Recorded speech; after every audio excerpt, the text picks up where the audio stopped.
with another discussion video on my experience playing a certain game. This time I'm talking about Call of Duty. The franchise as a whole, not necessarily one title in the franchise, just the whole thing, because I got a unique experience because I played Call of Duty before going blind and after.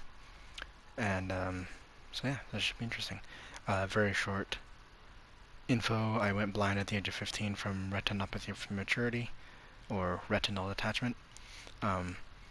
And I played COD from World at War till about Black Ops 2 or Ghosts, around that time frame, and then around that time frame I lost my vision, so I skipped Advanced Warfare, and then my first game I played after going blind, first ever game I tried, was Black Ops 3 actually. So there's, yeah, a little quick info out of the way, and I'm missing my shots.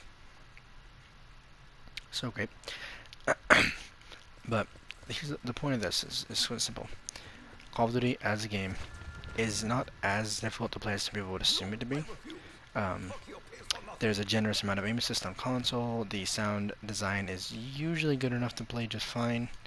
It depends on what game you're playing and what mode you're playing as well. Particularly in Black Ops 4, the zombies mode in Black Ops 4 is the most accessible zombies, period. Like, if you're looking at like actual difficulty and challenge, like Black Ops 4 doesn't have much difficulty and challenge, depending on the difficulty you play. But as far as pure sound design and accessibility in like menu systems and general sounds of maps and environments, Black Ops 4 has the best for blind players. Not to mention, like I said, the menu systems. They have like sound effects in the menus to identify things you are selecting for your classes, so it's pretty unique in that sense as well. Now, what about the community? How have people reacted to a blind person playing with them in a match, or social media presence, Reddit, Twitter, streaming on Twitch, stuff like that? Well, let's start off with in-game. Typically in-game, most people they like to say that I'm full of shit, that I'm a liar, that I'm not actually blind because I'm maneuvering the map and I'm doing a blind man's training, which isn't really much of a circle. It's more of a like a arc, like a rainbow back and forth, or the weird figure 8. It just depends on what's happening. And on top of that, like, it's the obvious thing that people say is like, this bullshit is blind people can't hit Master Prestige or something like that, right? That's typically what they say. And I understand their reasoning because people don't do it. Not many blind people have done it. Like, to my knowledge, I'm the only blind person who's done it, Master Prestige. But that doesn't mean other people can't. But when people aren't, like, you know, assuming I'm lying, that, you know, that's their own thing. But when people aren't doing that, then typically it goes pretty well. It's a simple question of, well, how do you play then? And to answer that question quickly, it's really straightforward. I memorized the sounds of every weapon in the game, from shooting to reloading to even chambering bullets when you pick them off the ground, out of the box, or off the wall. So for example, this is my Vapor with a suppressor and fast mags. I didn't recognize the chambering sound because I wasn't paying attention, to be honest. But that's for guns. What about equipment? Well, that's very simple. That's acid bomb.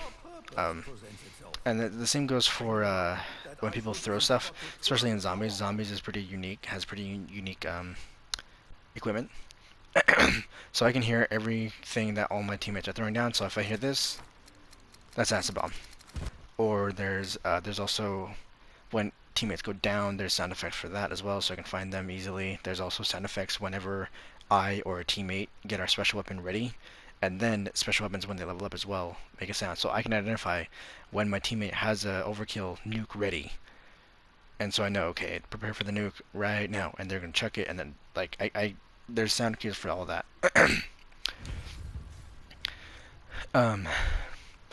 And so with all these contextual cues, I'm sorry for stuttering. I'm like a little sleepy.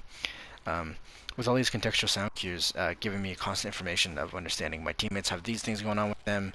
The zombies are over here. They're coming through this barrier. What teammates over there? Like, I can actually, you know, keep up pretty well in a match with randoms. It's not as easy as solo, but it does offer a nice alternative, a nice challenge, and I can't aim.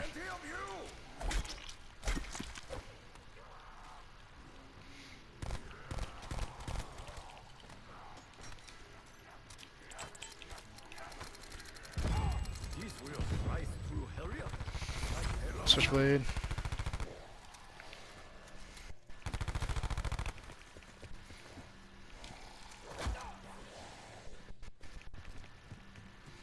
What's this?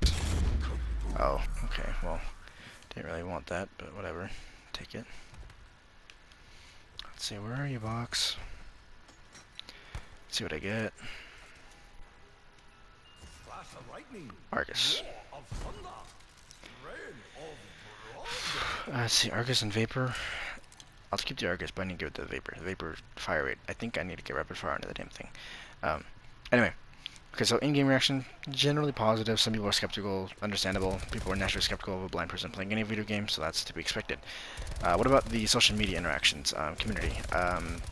That is nothing short of awesome, to be honest. Like, yes, there were some people who doubted, of course, there always will be. But generally speaking, most people seem to accept it. Hey, there's a blind dude in the COD Zombie subreddit, or in the COD Zombies Discord. Well, the Call of Duty Discord in general.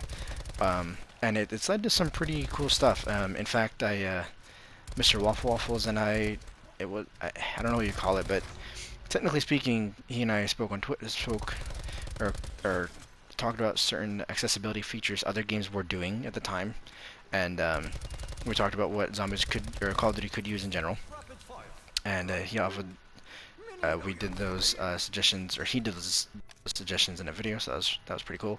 Mr. Telexify found my round 28 solo on Nocturne Untoten on Black Ops 3, and he gave me a nice shout out, which is very appreciative. But I was very appreciative of. And thank you both to Milo and Lex very much for those wonderful shout outs, and I appreciate all the support from those who have found me since, and who hopefully will find me from these kinds of videos as well. These like blind gamer experiences in certain gaming franchises. Now, outside of the community, what about like developer things? Because out of all the games I've played, Call of Duty is like the main game series that devs like have done anything like with, or like contacting me in any way. So, what's happened with that? Well, for starters, Sledgehammer Games, where this started was Sledgehammer Games with Call of Duty World War II. When World War II released, I picked it up immediately. It was released on my birthday, in fact. And so I picked it up, and I just played it. I enjoyed it from the get-go. And I enjoyed it so much that I'm 5th Prestige, and I am over like 14,000 kills, or 13,000 kills total in that game. And once I hit, I believe it was 10,000 kills, I did a post on it, because I was pretty proud of it. I was like, you know what, I don't think I've ever done this. I've gotten over 10,000 a long time ago. Black Ops 2, Modern Warfare 3, back when I could see. I could do that easily. But doing it blind, like, I didn't think I could. And so, when I posted about it, hold on. This Echo Hawk is not great.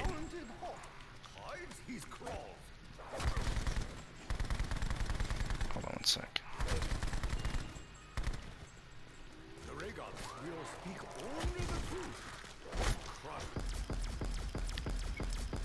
Whatever.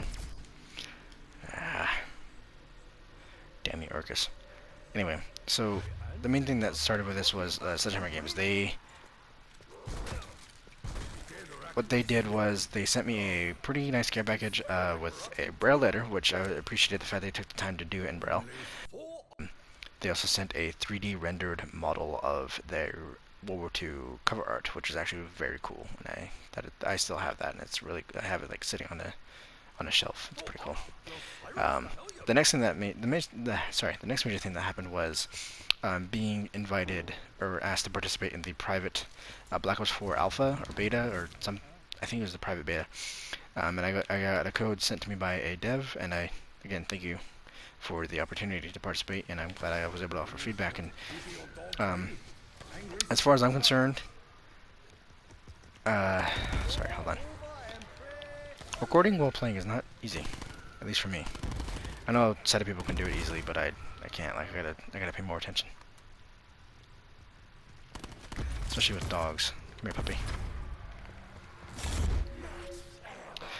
Anyway, and so those opportunities were pretty nice. And then the latest thing that happened was Modern Warfare When it released, I posted about getting my first legitimate kill online, not against bots, and that article or that post kind of got a lot of attention, and uh, some of the staff at IW were like, "Hey, it's pretty cool," and then they sent a care package with some pretty cool merchandise, and it was very nice of them. I appreciate it. Now at this point, um, the games themselves, the one thing I do want to touch on particularly is accessibility in Call of Duty as a whole, because the most notable option I can remember in COD history for accessibility was Black Ops 2, because what you had was a good selection of optical attachments, perks, and settings that allowed for a lot of visually disabled people to accommodate for themselves, like their disability. So think about this way: you had colorblind mode, you had target finder, and the the green and yellow thermal. It's basically a thermal sight. Now, the target finder, a lot of people may have disliked it, but for someone like me who had vision only one eye, target finder was like a godsend. And on top of that, the target finder also did a sound cue when you were highlighting enemies, so you could actually hit them accurately.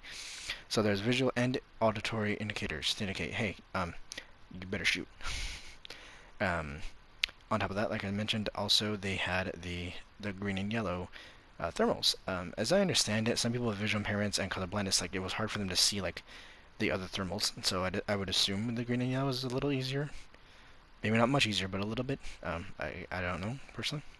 Um, on top of that, you had things like awareness, which again people are like, oh, sound whore, sound whore. Yes, people do sound whore. That's just how it goes. Like you have a shooter, you're gonna use your headphones. But for someone like me, that helped a lot, and it helped particularly in Black Ops 3 as well. Um, Now, going to Black Ops 3, this is the one where I was like, this is actually pretty accessible, because what happened was they had that specialist. Um, Particularly I believe it's called was it called the Ripper? Where it's like the close range instant one hit melee laser beam thing, basically. There's a sound effect to indicate when you're locked on, so I could easily just wait for them to hear the sound and hit it, and I just, they're done. This game also featured Sixth Sense, which helped blind and deaf players, because it offered a visual indicator on your minimap to indicate when an enemy is close to you and what direction, so to the left, right, behind, or in front of you. And then the Sixth Sense itself also pinged a sound indicator as well. So if you heard a pair of footsteps, you weren't sure if they were enemy or friendly, your Sixth Sense will go off. Okay, that's a damn enemy. Okay, we're good to go. They also featured Tracker, which in I guess theoretically could help people with colorblind issues or even deaf players. I personally don't know. I don't have either of those. I can't really comment on them. As for zombies in particular, the only thing notable in Black Ops 3 was the overhauled sound engine in the Chronicles expansion, or DLC, as well as adding a player down sound effect and a reviving sound effect. So when you're down, you can hear yourself being revived. Like there's a little sound indicate, hey, and you're up.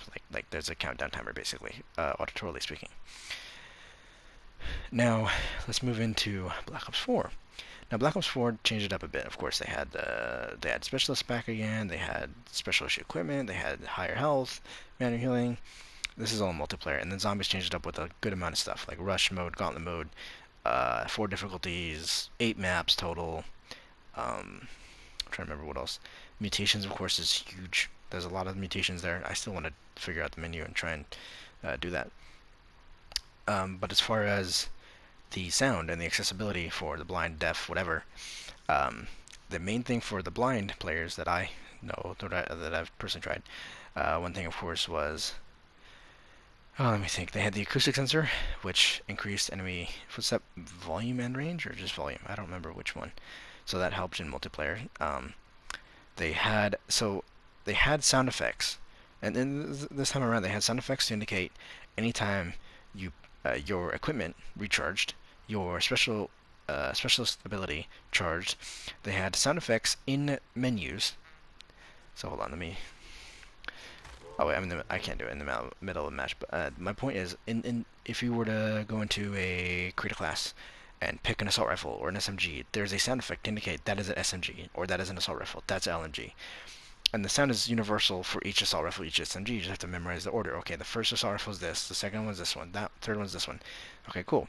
Now the attachments themselves as well have unique sounds for them too. I'm working on actually learning the sounds for the attachments when you put them on, especially in zombies, because attachments actually do help in zombies considerably, in fact, in my opinion. And with the unique sounds for each attachment, I was able to find a high caliber for the Daemon when I unlocked it, and so like by myself, like I had someone confirm it, but I took the chance and I was like, hey, wait, that's the high caliber sound, isn't it? And I confirmed it, and it was, yeah, that was the high caliber sound. So I was able to equip high caliber, and then I had my friend, or it was actually my brother, sorry, it was my brother help me just get everything put on as well. So like high caliber 1, high caliber 2, I think it was hybrid mags, laser sight, and something else. Of course, this is zombies. I'm a zombies player at heart, so that's what I grind all the time. Zombies, zombies, zombies.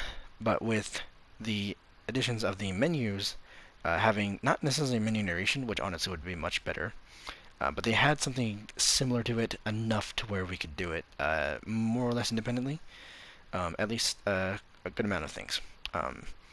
It was not as perfect as could be, especially if you add menu narration or text-to-speech, but as far as that's concerned,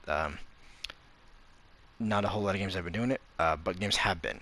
Division 2 came out with a text-to-speech, Minecraft has it, Far Cry New Dawn. The only game I could say that it's not text-to-speech is Mortal Kombat 11.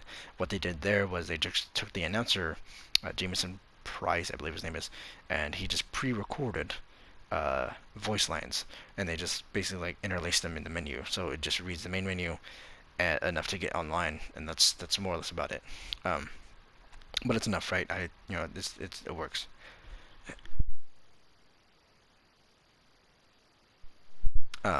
If I can, I'll have links to examples of like Division and Mortal Kombat.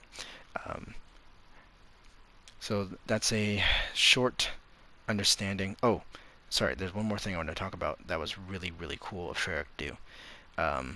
Originally, when this game launched, there were no sounds to indicate what perks you were picking in zombies. None at all. So I was just gambling on what perks I was using. I don't remember how long it was into the game's life cycle, but eventually they added sound effects in the critical class menu to indicate what perk you're picking. So there's a headshot sound for Deadshot. There's an electricity sound for electric burst. There's a heartbeat sound for quick revive. A clock sound for time slip. So you can identify what perk you're putting in which slot and where it will be on the map. You can identify what one you're going to be as a modifier, and that extends into the perks themselves, because you have things like Zombshell or Winter's Wail, which are on a timer, right? Visually speaking, I'm sure there's like an indicator somewhere, right? But auditorily, there was no way to do that or figure that out until, I don't know if this came in with the sounds patch that I mentioned, but they added sounds to indicate when your perks were off cooldown. Your Winter's Wail, your Zombshells, your Blood Wolf Bite, and there's sounds, of course, when those happen. Of course, you're gonna hear your character heal faster, or in my case, I pay attention to the vibrations of the controller actually for the healing. There's also sound effects to indicate when you're on your last magazine. Your character says something, and then when you press square to reload, it doesn't reload. It just clicks, indicating you're on your last mag. On top of that, they have sounds for, like I said, for equipment recharging, special weapon stuff going on. And the same goes for elixirs. Elixirs have unique sounds as well, depending on the rarity of the elixir. But there's so many of those that it's like ridiculous to try and memorize.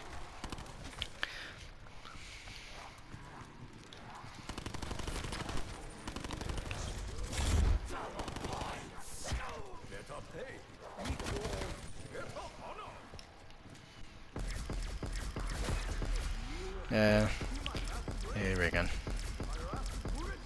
Anyway, so I wasn't actually trying to do a high round on this. I was just wanting to have something in the background, and I just paused it anyway. So there's that. Like I said, if I were to offer any suggestions to improve Call of Duty for a completely blind player, of course, completely blind is the rarest of the disability or disabled gaming crowd, as far as I understand it. Completely blind and completely deaf are probably the hardest to accommodate for. But it can be done. You're just gonna kind of understand it a little more. Two things I definitely recommend off the bat: text to speech in the menu of some kind, even if it is just someone reading the menu and having the voice lines patched in, or having some sort of, or even being as sophisticated as a text-to-speech speech reading or text reading software or code or something, then that'd be fantastic. It actually encouraged more blind people and disabled people in general to pick up the game if they understood that they were trying accessibility features and accessibility settings. Um, Outside of that particular thing, which would be great, like I mentioned, the other thing that'd be really helpful, especially in just in shooters in general, I don't understand why it's not a common setting. Excuse me. Maybe someone understands why, but I personally don't. It's, I believe Destiny 2 has it on console where, I'm sorry, if you don't move your stick around for like a second or two, or you click both sticks or some action, it resets your aim back to center, back to torso. Because that's the probably the main issue that I have personally. I can't speak for the blind gamers, but that's what I would imagine they'd have trouble with. For those who have tried, is vertical aiming, because you might aim up or down too much, and you miss shots and you die, right? But if there's a way to have yours aim like centered back towards where the torso or ribs or belly, like that general area, like so that it can be easily managed. Currently, the best way I can do it is a knife the floor, and that can rearrange my aim based on when I stop knifing the floor, basically. Like, just look up and stop, and knife, knife, knife. Okay, once I look up enough and I'm not knifing the floor, then basically looking at, I think, like, generally speaking, the shins, and then the aim assist snaps it back up to the chest. I think. I'm not too sure on that. But like I said, if you guys have any questions or feedback, want me to elaborate, I can easily do that in comments and replies. And I will try my best to have links for these Mortal Kombat, Division, um, and whatever games I can think of. I think Madden 20 has text-to-speech as well. Gears of War 5, I'm pretty sure. I'll see how many links I can scrounge up. But again, I appreciate you guys taking the time to listen or watch or however you viewed this, depending if you're blind or not. If you're deaf, I'm sure you read these because of closed captions. But yeah, again, thank you guys. Appreciate it, and hope you guys enjoyed.